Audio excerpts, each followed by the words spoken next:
E para falar sobre o crescimento dos polos gastronômicos aqui de Fortaleza, convidamos o representante da Abrazel Ceará para o nosso quadro Em Questão. Confira!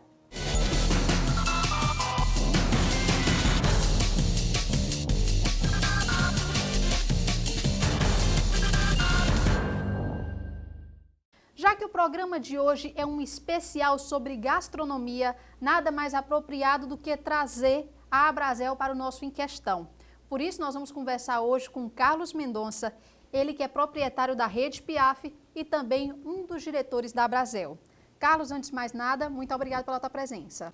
Fico aqui à disposição para responder aí as perguntas, né, os questionamentos que são grandes, né, dentro do nosso meio.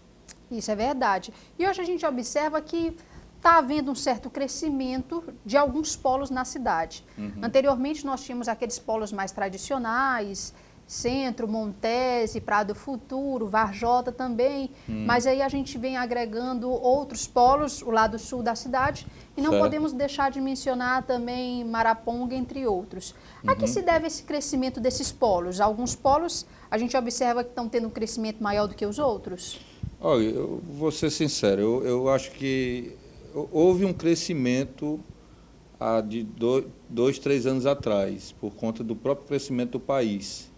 Mas do ano passado para cá, com essa crise econômica que estamos vivendo, a coisa, infelizmente, está sendo um pouco negativa. Acredito eu, assim, o polo da Maraponga, que é uma região que foi feito muitos condomínios, então ali teve um crescimento bom, porque com essa questão da bebida, né, que as pessoas não podem mais dirigir tomando cerveja ou tomando uísque, então as pessoas têm procurado muito aqueles restaurantes próximos de casa. Então, como foi criado muitos condomínios, muitos prédios, muitas residências não, mas condomínios naquela região, acredito eu que teve um crescimento muito grande para aquela área. A mesma coisa acontecendo na área sul, que é ali a Seis Bocas, ali onde tem o Shopping Via Sul, teve um crescimento. Eu acho que o Coco Bambu, de uma certa forma, colaborou para isso, teve indo para lá, e aí outras casas foram migrando. Mas se você prestar atenção, se você for lá entre segunda até quarta-feira, o movimento é fraquíssimo. Você só vai encontrar movimento de quinta, sexta, sábado e domingo. Então, já para do futuro, não, você já tem, ele já por ter mais tempo e ser, como Fortaleza, nós vendemos muito a questão da praia, do peixe, do camarão, do caranguejo, né, e do humor também, as barracas de praia fizeram um bom trabalho. Eu acho que no período mesmo de férias, se você for todos os dias na praia, você vai encontrar uma boa ocupação. E ainda tem os dias da terça e da quinta-feira, né, que são os dias que as pessoas se acostumaram a comer caranguejo em Fortaleza. Então, esse setor acho que está mais consolidado, o pessoal das barracas de praia. Existe o setor da Varjota, que também já é mais antigo, né, foi um dos primeiros.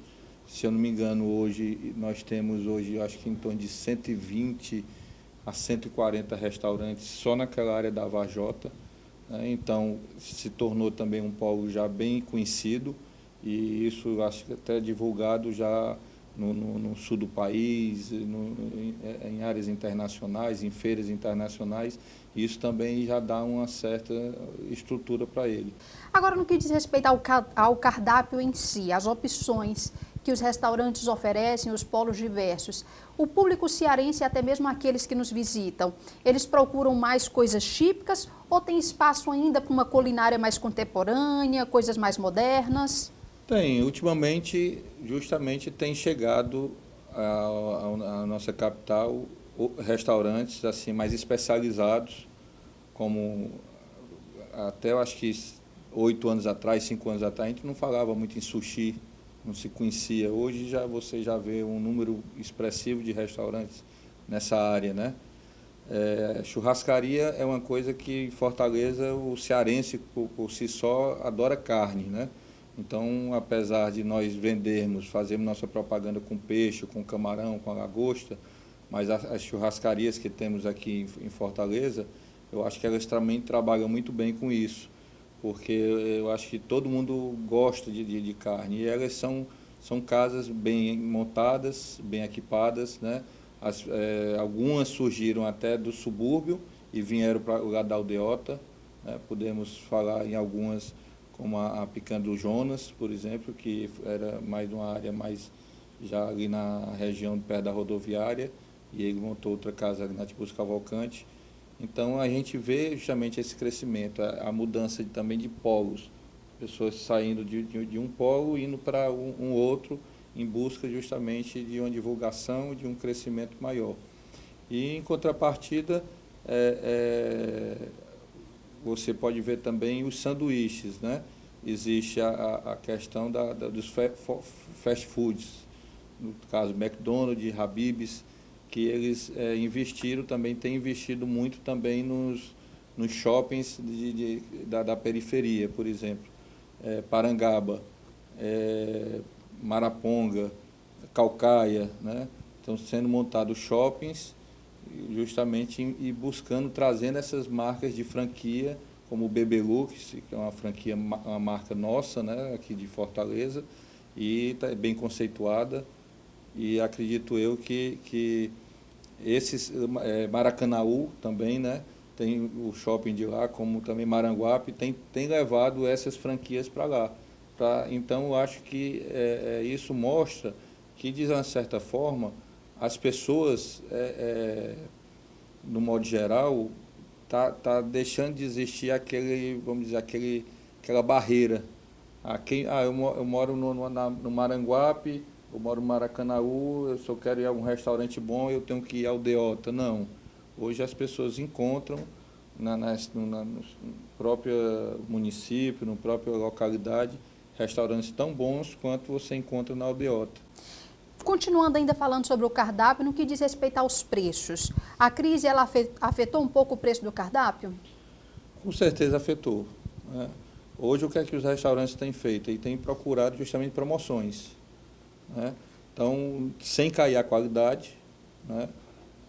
Os fornecedores, de uma certa forma, também têm feito uma parceria junto com os restaurantes, porque o preço que você encontra no supermercado não é o preço que nós encontramos no atacadista. Aí existe uma diferenciação de percentuais.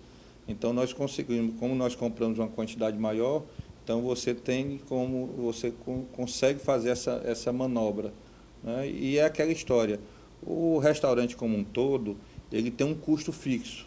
Então, você, para abrir uma casa, vamos dizer, uma casa de um porte de 80 lugares, dando um exemplo, você precisa de, no mínimo, em torno de 20 a 22 funcionários. Então, você tem um valor X de energia para gastar, você tem um custo operacional daquilo tudo. Então, você tem que fazer aquilo rodar. Outro ponto que interessa também aos clientes, além da questão do preço do cardápio, é o 10% e a cobrança do couvert. O que é permitido e o que não é nessas práticas? Olha, a cobrança dos 10% não é uma coisa legal. Vamos dizer, no nosso país é praxe, é de praxe, mas não existe nenhuma lei. Hoje existe 2 ou 3 medidas esperando ser votadas tanto no Senado como na Câmara dos Deputados com relação a isso. E isso nos traz muitos problemas hoje para quem é dono de restaurante, porque é muito da visão de como as pessoas enxergam. Eu vou dar um exemplo para você. Eu consigo distinguir bem o que é a cobrança de 10% e o que é uma gorjeta. Muitas pessoas não entendem. Eles acham que aquela cobrança dos 10% é a gorjeta, mas não é. Gorjeta é uma coisa que você dá por espontânea vontade. Vamos dizer, você chega num hotel, se hospeda num hotel, aquela pessoa leva a mala para você até o quarto que você vai ficar hospedada, você tira ali algum dinheiro do seu bolso e dá para ele. Então, ali é uma gorjeta, ali você está dando por livre e espontânea vontade.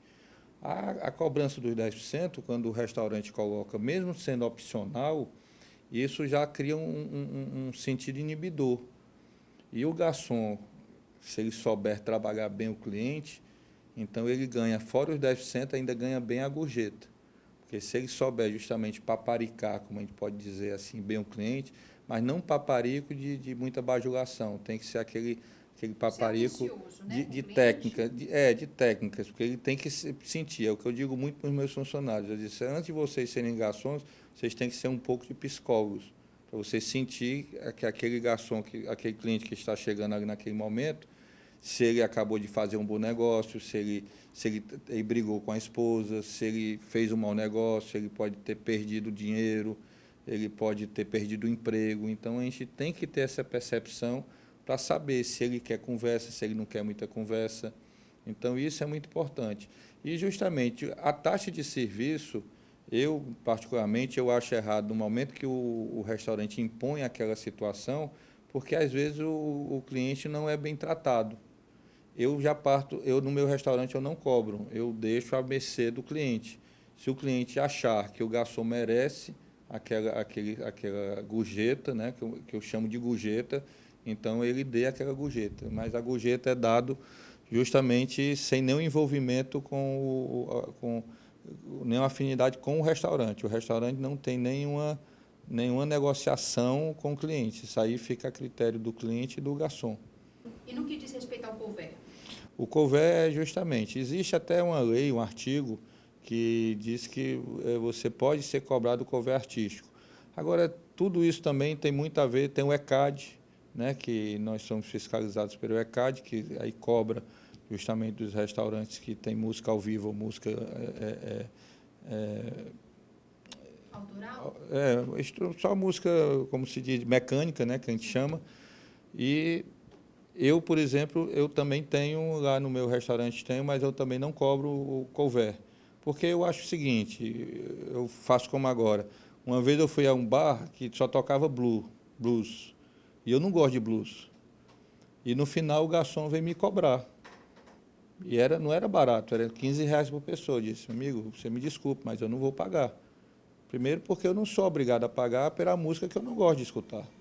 Então, eu vim aqui por conta dos amigos e tudo, eu não vou pagar. Então, ele tirou da conta, não teve problema nenhum. Então, é uma questão opcional, né? A pessoa paga se achar que deve pagar. Isso precisa estar sinalizado? Com certeza, tem que estar sinalizado tanto no cardápio, como também, se você puder colocar uma placa logo na entrada, informando que tem, a partir daquela hora até tal hora, tem a cobrança do couvert. Tem até alguns restaurantes que têm problema, que, vamos dizer, você bota música a partir de 21 horas até meia-noite. Aí você chega ao restaurante já por volta de 11h30 para jantar. Aí, no final da conta, vem ainda a cobrança do couvert. Eu disse, olha, se você escutou só meia hora de música, você vai pagar por quem passou 3 horas ali? Não. Então, está errado. Então. E como a Brasel enxerga o surgimento, esse crescimento, esse boom que começou a ter dos food trucks? O food trucks é uma ideia muito interessante. Eu vou falar um pouco do meu ponto de vista. É bacana, é uma inovadora, né? Nos Estados Unidos existe bastante, né? Mas lá existem outras leis, existe de outra forma, o pensamento é outro. E, infelizmente, aqui no Brasil as ideias vêm de fora, mas ninguém pensa em colocar as regras. Então, nós da Brasel temos uma certa preocupação com a visão do food truck. Por quê? Porque existe, como eu disse no início, as leis da vigilância sanitária. E a maioria dos food trucks, eles não estão seguindo essas normas. Se existe algum seguindo, é muito pouco, é uma minoria, né? Até porque eles são equipamentos móveis. Então, eles precisam vou dar um exemplo para você. Se você tem um empregado, você precisa ter um vestiário para eles trocarem de roupa. Você precisa ter um armário para eles colocarem as roupas deles, né? Você precisa ter um banheiro dos funcionários, você precisa ter o banheiro dos clientes. Então, como é que essas pessoas utilizam? Você hoje, num restaurante, nós temos aquelas pias que não tem a torneira, você mexe com a perna para justamente ser lavado as mãos, porque é uma obrigação uma obrigação da vigilância sanitária, porque justamente você está em contato o tempo todo com o alimento. Então, às vezes, o funcionário vai ao banheiro, faz suas necessidades fisiológicas e tem que lavar. E tem um sabão específico, que é um sabão que justamente mata todas as bactérias. Então, tudo isso são obrigações que nós temos que ter. E aí eu pergunto, será que todo food truck tem isso daí? Então, fica-se a pergunta em questão. Eu acho um produto, aí é meu ponto de vista, não é a Brasel que está dizendo, eu acho caro. Eu acho que os food trucks estão cobrando caro, já que eles não pagam aluguel, não pagam uma série de impostos, não pagam muita coisa. Não sei, eu não tenho nenhum food truck, mas imagino como seja, porque eu já conversei muito com algumas pessoas. Eu acho que eles poderiam justamente justificar isso no preço, e eles cobram caro por isso. Carlos, gostaria de agradecer a sua presença, o pessoal da Brasel, e acredito que todos os pontos ficaram bem esclarecidos. Muito obrigada. Eu que agradeço a vocês pela atenção e estamos sempre à disposição. E o CFE sempre acompanha o trabalho da Brasel e vamos continuar mostrando sempre todo esse esforço que a Brasel faz para atender bem os seus clientes e também os restaurantes. Muito obrigada. Muito obrigado também. O CFE continua.